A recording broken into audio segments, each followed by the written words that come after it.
غادر منتخب المغرب كأس إفريقيا من ثمن النهائي بخسارته المفاجئة على يد نظيره الجنوب إفريقي بهدفين دون رد، ليفشل أسود الأطلس في تحقيق حلم التتويج الذي غاب عنه منذ عام 76 و900 وألف. تحطمت سفن شمال إفريقيا على ساحل العاج، وحدها سفينة المغرب قاومت التيارات الاستوائية واستقرت في سان بيدرو، هنا حيث يلتقي أقصى شمال القارة بأقصى جنوبها على طريق السفن التجارية في العصر الوسيط.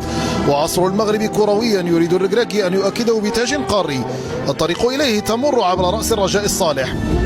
ضغط المغاربة منذ البداية بحثا عن هدف مبكر، تسديدة أمين عدلي ارتدت من قدم فالا خارج الإطار، الرد جاء بقذيفة من ثيبوه موكوينا، تألق ياسين بونو وأبعد الخطر عن مرماه، وبرأسه حاول رغم قصر قامته بيرسيتا ومباغتة الدفاعات المغربية، كرته علت العارضة.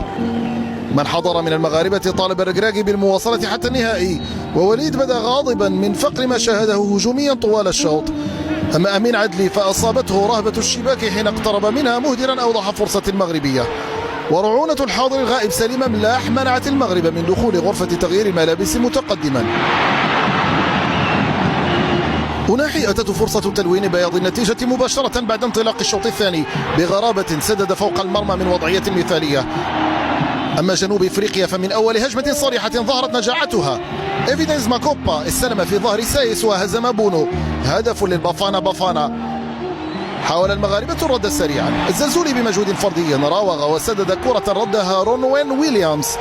صعبت المباراة على الأسود وحاول البديل أيوب الكعبي برأسه إعادة الأمور إلى نصابها. وحين بدت الأمور في طريقها إلى أن تسوء ظهرت يد فالا لتمنع كرة الكعب من بلوغ الشباك. ركلة جزاء انبرى لها أشرف حكيمي، لكن يبدو أن لعنة الكان لن تفارق المغاربة.